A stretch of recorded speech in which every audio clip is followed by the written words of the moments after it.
Do we have below the line? Do we have the entire list? On the website and see what projects that we're talking about that are being So done. definitely the projects that we're doing are currently let, and we're doing those projects are there. Anything that may or may not get above the line, or depending upon the dollars and cents, they may or may not be there, or they just may be there as a project, but not with some dollars beside them.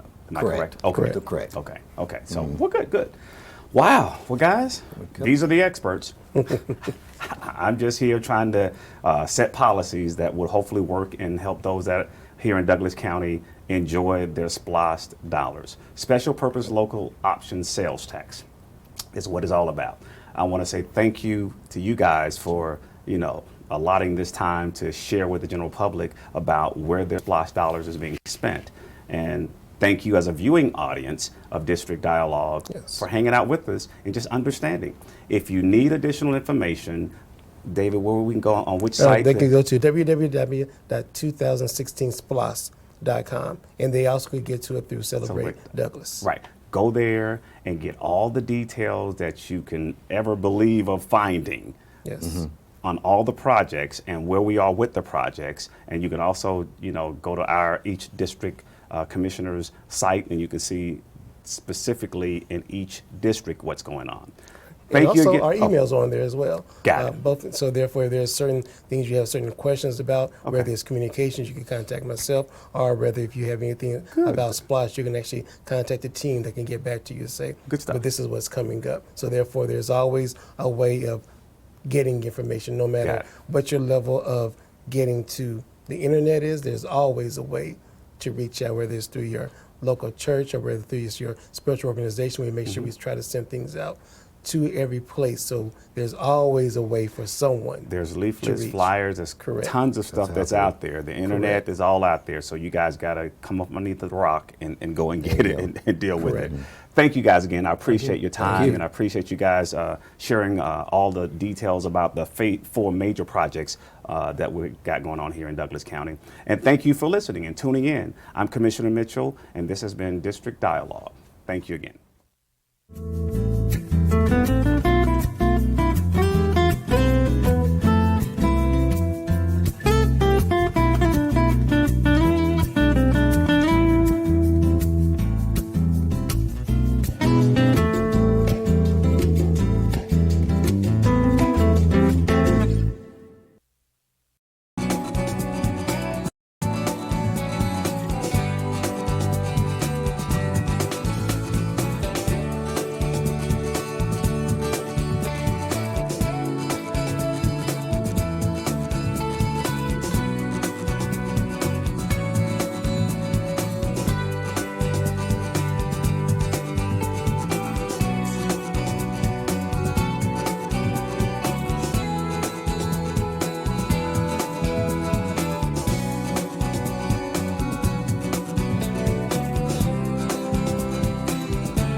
am Dr. Ramona Jackson Jones, Chairman of Douglas County Board of Commissioners.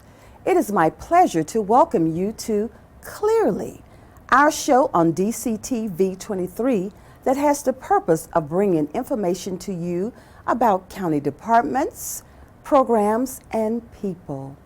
Information is essential to being able to think clearly.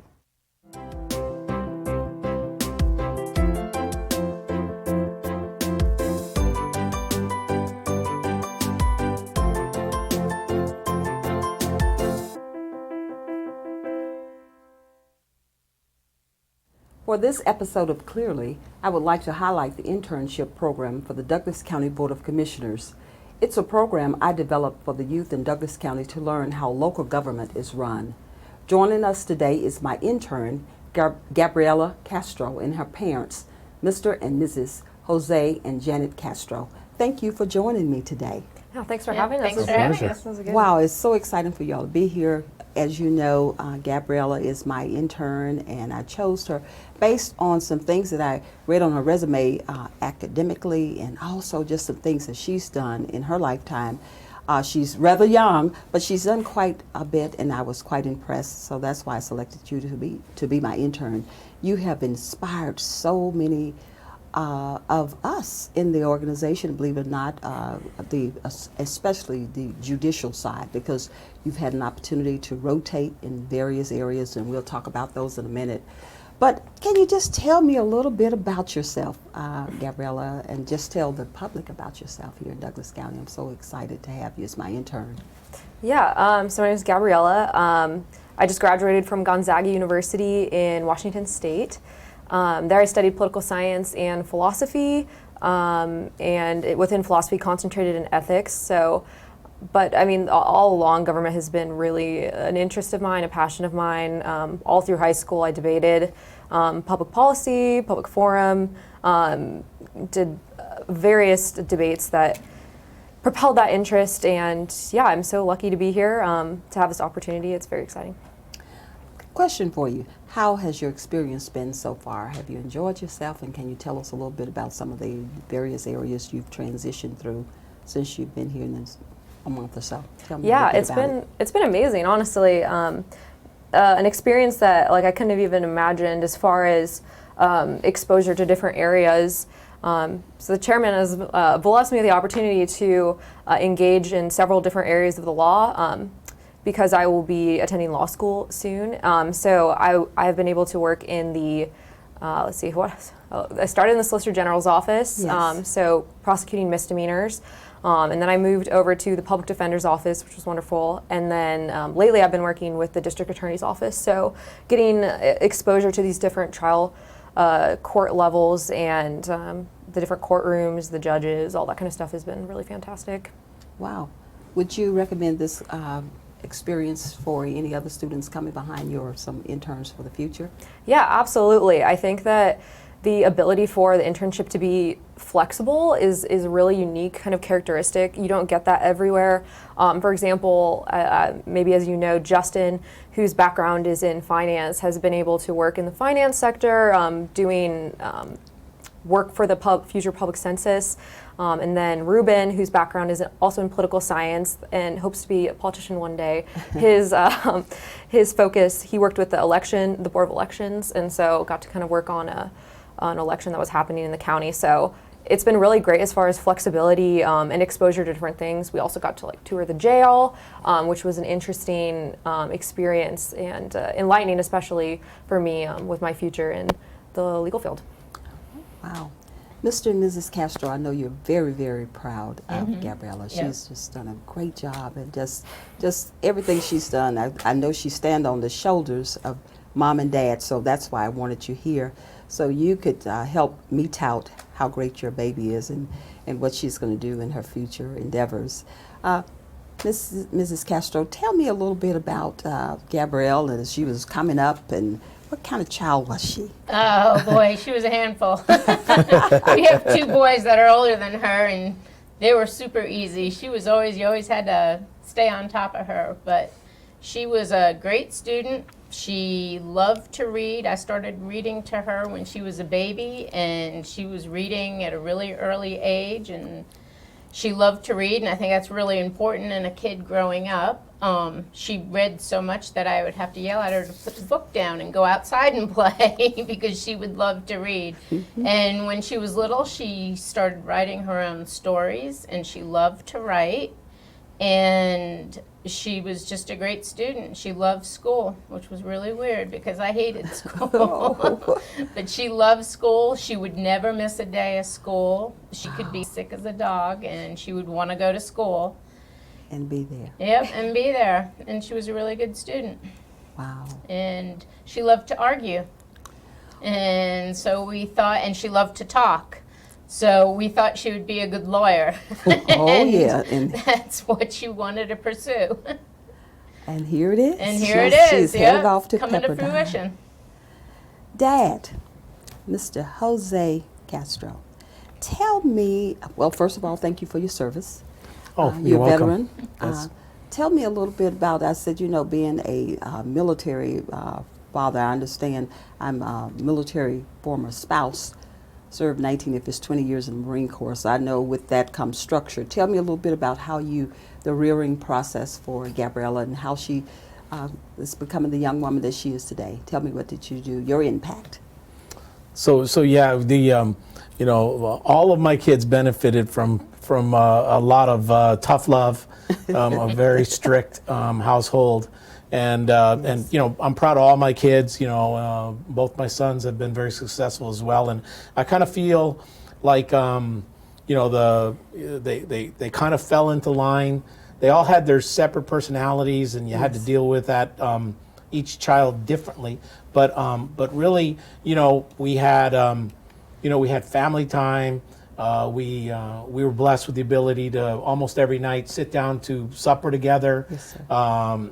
During that time was when we kind of allowed a lot more free conversation, a lot more. I always told them, I said, we can talk about anything. We can act up in the house, but when you go out into the public, when you go out and you are representing me.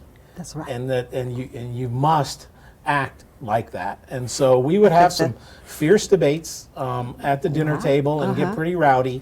But when it was all said and done, everybody would be tucked in at night at pretty much the same time every night. Pretty strict with Gabriella, especially, maybe more so than the boys on going out at night and things like that. But she had quite a bit of freedom as long as we kind of knew where she was. So it was good. And everyone did well under it, and yeah. Okay. What branch of service did you serve in? What branch? I was in the U.S. Army. The Army as Yeah. well. I served as well in the Army. Okay. Yeah, and I was in the Special Forces. Special Forces. Thank you again for your amazing service. Gabriella, tell me a little bit about you. I'm pivoting back to you.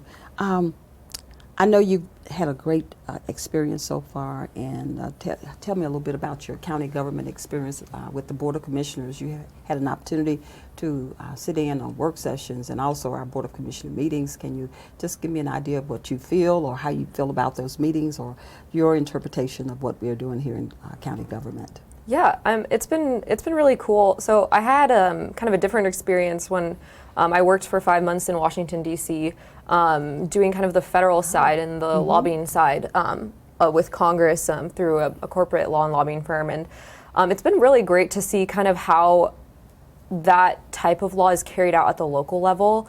I think that obviously people don't really think about this that often, but county government is the most important government. It has the most direct impact on you. For example, some of the things that you've done, like bringing the local bus system, like that's going to have a huge impact on certain people's day-to-day lives, and that happens at the county level. So it's been really great to sit in on your meetings, hear how important and like how hard y'all fight over budgeting and all of these things that the average everyday person doesn't think about that often, but are really, really vital to their happiness and to their livelihood. So yeah, it's been really, really interesting. Wrote a memo for you on a session, kind of doing some research outside of those sessions, and really getting to understand the intrinsic workings of the system. Yeah, it's been really cool. Thank you. And then a little later, I'm going to ask you a little bit about the booklet that you're working on for I believe, the DA's office that will be published, and will be distributed throughout the county. But you'll talk about that piece in a minute, and I'm so excited. I'm going to pivot back to Mr. and Mrs. Castro a little bit. What do you recommend for parents in terms of success for their children? You know, today it takes a village to raise a family. If you had to give some advice, and it sounds like all three of your babies are successful, and I'm assuming Gabriella falls on the birth order of, is she the baby? Yep. She's my The baby. Baby, Yeah. yep. The princess. We Yeah, call the her princess. Yes. Queenie. So what advice would you give for parents today in raising their children to get to the point of success? And I'll start with you, Mr. Castro. You look like you're ready to go. Yeah. I We heard have special lots. forces. We have lots of advice. Yeah, my dad was a paratrooper in the Korean War, so special forces mean you all got some law and order. Tell me what you do with that. Right. Well, and I think that's some of it. You know, early on we set a lot of boundaries, and you know we wanted the children and to be exposed to a lot of things. So we did expose them to a lot of things. My job allows me to travel quite a bit, so the children have had an opportunity to see quite a bit of the United States. And even some world travel. And so exposing them to that, we've exposed them to the outdoors. They all have a love and passion for the outdoors, so they care about the environment, especially Gabriella. She seems to really focus on that, and she's kind of chip off the old block when it comes to that stuff. And a lot of it is really a lot of love. And I think it's, you know, like you said, the village is a good analogy because Janet has a very large extended family. Yes. So all the kids have been exposed to a really, really big family with a lot of love and a lot of caring. And there's a lot of, I'll call it friendly competition amongst all the children. And Yes. Gabriella Friendly, being huh? the baby, she's actually, you know, the two boys, my two sons, have set fairly high bars for success, and she's already kind of almost leaped over the first one, and so it's kind of interesting, you know, grades wise, you know, her grade point average is better than the other two boys. It's a really interesting little competition amongst themselves, and then really I think a lot of it, I have to give a lot of credit to Janet, because she really has carried a lot of the load. Because I work a lot. Yes. Well, Janet, got a question for you, Mrs. Castro. When the letter came, or the notification that Gabriella was accepted in Pepperdine, tell me what you felt. I know as a mother, you know, I just scream and just go overboard when good things happen to my child. Well, tell me what happened for my After child. 4 years of paying for Gonzaga, we were overwhelmed. Gabby got a really good scholarship to go to Gonzaga, and that was one of the reasons why she chose that campus. Yes. And we told her we would help her out with her first 4 years. We said, we'll pay for your wedding, we'll help you pay for school your first 4 years, or you go to, because she could have gone to Wyoming University for free for her first 4 years, but she chose to go to a different school. Or we said if you went to Wyoming, would help you pay for graduate school. And so she chose us helping her with the first 4 years. And so when she started applying for law schools, we told her she was totally on her own. So she was thinking of different ways to pay for school, so when she graduated, she wouldn't have a large debt. That's right. And she started getting some really good offers. I think she applied to 9 law schools, and right off the bat, she got accepted to 7. And Wow. she got That's a couple amazing. of full rides at different schools, but Pepperdine came in with the best offer, and she really liked California and Malibu. I think she was ready for some sun and warmth from Washington State. And so when she told us, we were like over the moon. We couldn't believe she got such a good scholarship for it. Wow, that's Yeah. amazing. Gabriella, my first cousin, we look like twins. We look like twins. She live in Malibu, so I'll make sure you got a telephone number yeah. so she can say hello to you. She's a nurse out there in Malibu, California, and her and her husband live there. Very cool. So Yeah, I no, I'll have to mail. get the number. So she's my twin. So you could just, she's my first cousin. I would love for her to meet you, so I'll make sure you have that information when you go.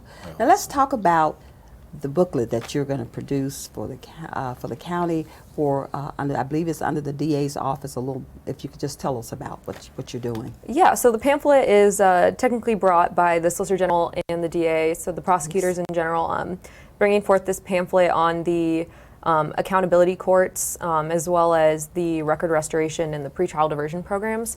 So basically, the pamphlet involved me kind of doing some research, talking to the heads of the drug courts in the Hope Court, which is an accountability court that, I'm trying to explain it really simply, basically takes people that are career criminals, so not their first offense, Yes. Repeat offenders, and it tries to intervene in that process. So it takes these people and it puts them in a court system that is built around structure, but also support.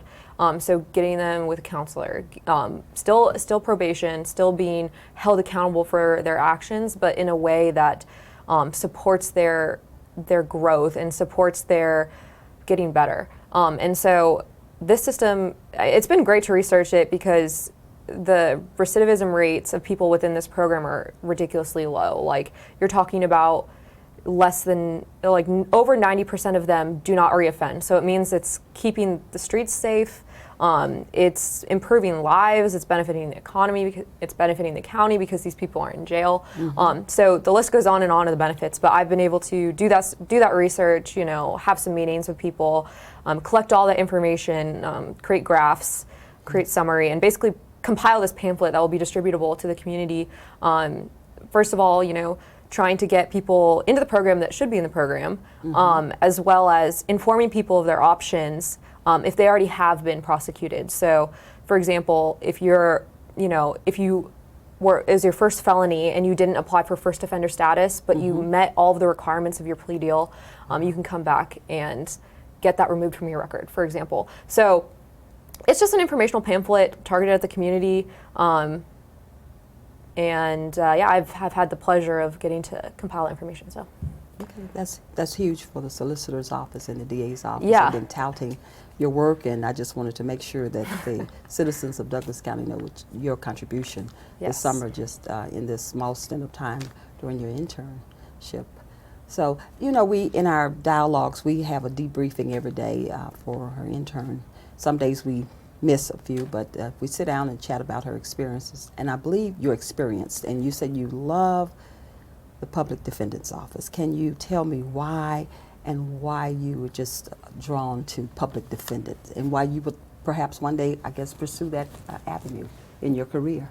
Yeah, so honestly, before this experience and before you have given me this opportunity to kind of test out the waters in these different areas, I really didn't see myself being a trial attorney. So this has been great because after I worked with the public defender's office, first of all, why I liked it, the people there are just great people. Like, you don't become a public defender because you make a lot of money. You don't become a public defender because it's particularly glamorous as far as types of law goes. You do it because you care about people and you care about the system as a whole. I really liked it because I think that the public defender is kind of this last line of defense between the law and a person's freedom. So their role is absolutely imperative in a system that, it's obviously targeting these people. They committed crimes, and I truly do believe they deserve to own up to that crime. But the defense attorney, and specifically public defendants, are that last step.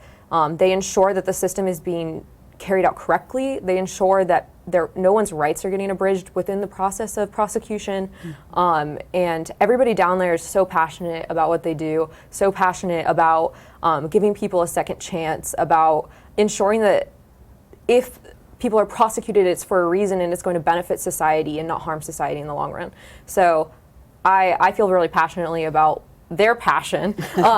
So it's been really great. I see that as a good fit as far as ideals goes, as far as what I believe is important in upholding freedom and upholding morality and ethics in our society.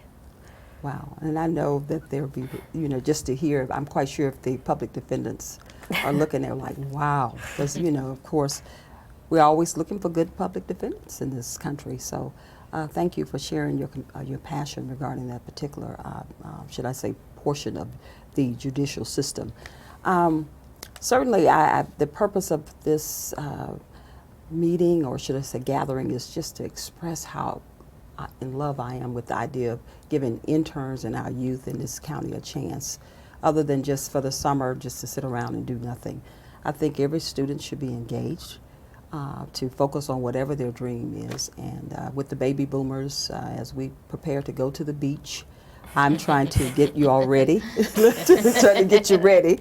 So, and with that being said, you have to have an opportunity for some experience. So I'm so glad that my administration is so pro internship, and what's happened is transcended throughout the entire county. Now the mayor and the city council has adopted an internship program as well. That's great. And then also the Water and Sewer Authority has an internship program. And then the tax commissioner has an internship program as well. And I just said that's just so important that we spend at least 8 to 10 weeks and allow our youth to just find who they are or what they want to be as we go Definitely. forward. Yeah, definitely. Success breeds success. Yes, it does. And Mr. and Mrs. Castro, so are you planning to go out to Southern California? I lived out there for 3 years. Do you want to go out and visit? To visit, for Yeah, sure. you said Yep. to visit. To visit California. For sure. After all the earthquakes are gone. Yeah, it is rocking a little bit out there, but I'm quite sure it'll probably ease up in a little bit.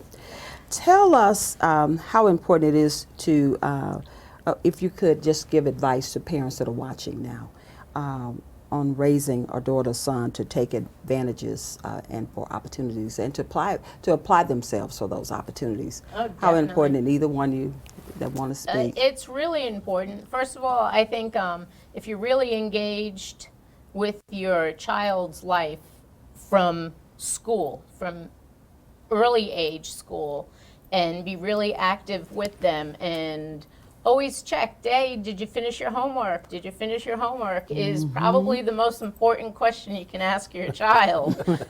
She hated it, but it was good. And all through high school, I mean, even when she was in college, I would talk to her almost every day or text her. You get all your work done. It's really, really important to follow up with that.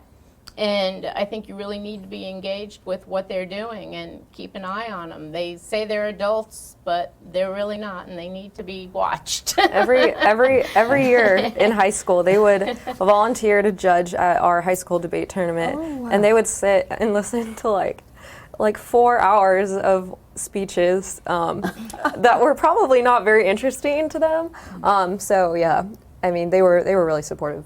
But it gave us an opportunity to be up in the school, and I think that's really important, whether they're in sports or outside curricular debate.